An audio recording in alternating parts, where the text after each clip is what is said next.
Here comes the Raven offense now, ready for another possession.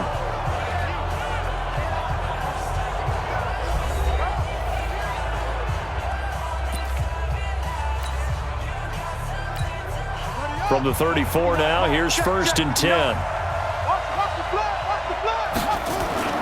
Now Jackson, forced out to his left. And now he's going to use his legs. And now look at this. Big gain, but a fumble. But this will get out of bounds, so possession will stay the same. 23 yards on the tuck and run. I don't know about you, but I could hear and feel the sigh of relief all the way up here in our booth. That was palpable. The sideline, the friend there. No doubt about it. Ball goes over the sideline, able to retain possession, no turn. And he's going to have to eat this one as down he goes. Chandler Jones able to get in there for his 2nd sack of the afternoon. This has been a tough one for this offensive line. It appears almost like they've been on roller skates this entire game, the way they've been pushed around. 6 sacks given up in this one. After the sack on 1st down, Jackson. Now he'll turn and throw deep back to the other side. And that's going to be intercepted. The all-pro corner, Patrick Peterson. And a big turnover there as his guys will get the football back. They set themselves behind the chains, tried to get it all back in one play, and it backfired. Didn't it feel like a pitcher working his way into a 3-0 count, right? You're behind. What do your coaches always tell you? Get it back one pitch at a time. In this case, they tried to get it back right away, and it didn't work out. Throwing on 1st down, but this one winds up to be incomplete. Trying to decipher what's going on out there because I don't know if he's just getting bad reads. I don't know if the defense is confusing him. I don't know if he just has, bad info and intel before he snaps the ball. But he's made some pretty bad decisions with the football lately. There's several bad decisions on the interceptions he's thrown in. Frankly, that should have been another pick right there. Now this one complete downfield on the left side. The 40. He's at the 30. And all the way down to the 26. A big play there on the catch and run. 72 yards. Well, even after all those interceptions, he's not deterred, still confident to go deep at work there. I think all the old rules about playing that position still apply. If things go wrong, you still act like you're the best player out on the field. You still carry that supreme arrogance with you and continue to fire the ball. I've seen guys have games like this, and this is where you find out if you're great or not. Can you overcome some interceptions and still lead your team to victory? Once again, they'll come up on the 26-yard line, 2nd and 10. And his pass is intercepted for the 4th time today. Picked off by the Pro Bowler, Marcus Peters. Well, you just kind of feel for him right now. 4 interceptions, and you can almost see through his face mask. There's a lot going on in between the ears. There certainly is, and probably way too much, because now he's probably doubting himself a little bit, wondering what adjustments he has to make. But here's what he needs to do. Get through this game, go to the press conference, meet it head on, and show your teammates you're ready to shoulder what happened today, and you'll be ready for the next game. And if he can do that as a rookie, that's a great sign of maturity.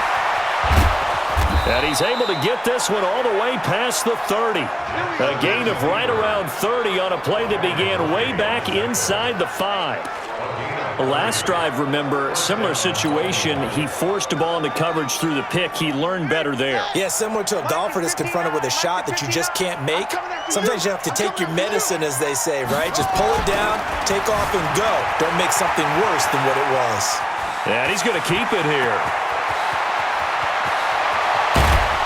And he'll go down, but not before getting this inside the 30. 39 yards there, a big one. Well, to me, this leads to the question, do you admire the way he puts his body out there all the time, or do you think he should protect himself a little bit more? Well, he's been on the ground several times with all those sacks that he's taken. So, I don't know, I kind of admire him not sliding down there, don't you? I'm with you on that one. The meter definitely leans towards admiration. So now then, the big play has him all the way inside the 30 now, 1st and 10. Looking for Snead, and it's intercepted. Picked off by the linebacker, Jordan Hicks. And his guys are going to take over at the 21-yard line. CD, with that incompletion, let's talk AFC playoff picture. I think you and I agree that if you put together any sort of power rankings, we'd put Baltimore #1, certainly in the AFC. But you look ahead to the playoffs getting started on January 4th. Who do you see as under a heavy rush, and down he goes?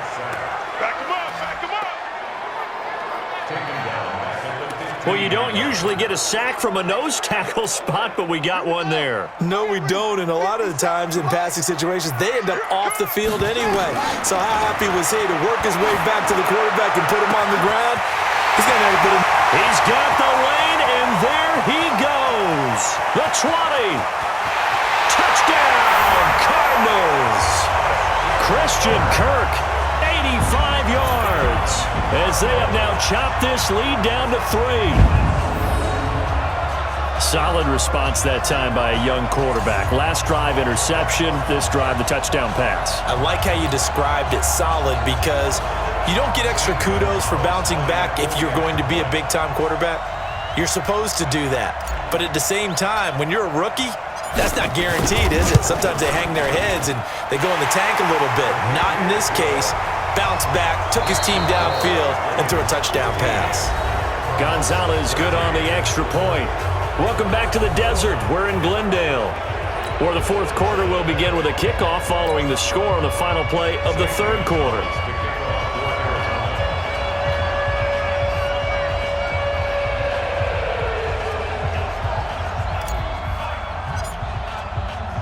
Gonzalez now to kick this one away.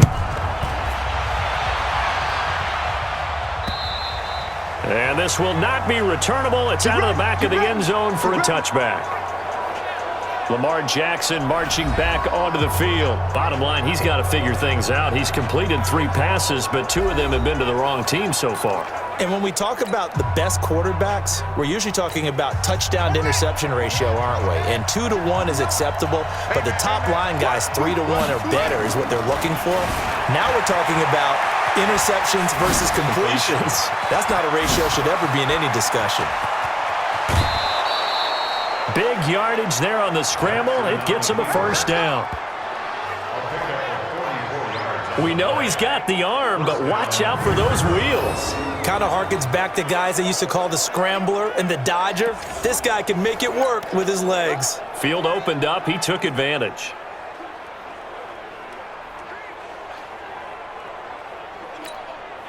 So the big play changes the complexion of things. Here's 1st and 10 just outside the 30.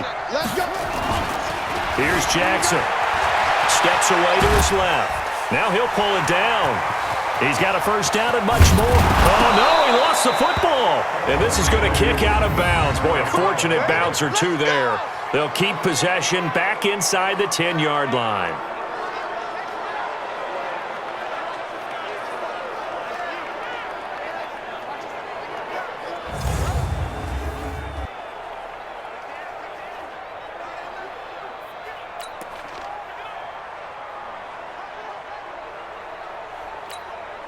So 1st and goal, 6 points here would go a long way toward wrapping this one up.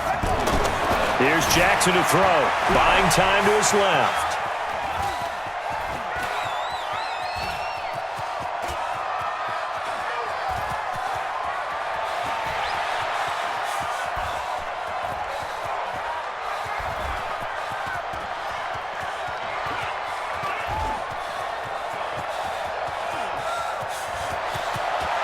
And he will score. Touchdown, Baltimore.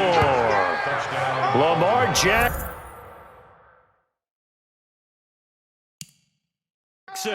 His 2nd touchdown of the afternoon as the Ravens push further out in front.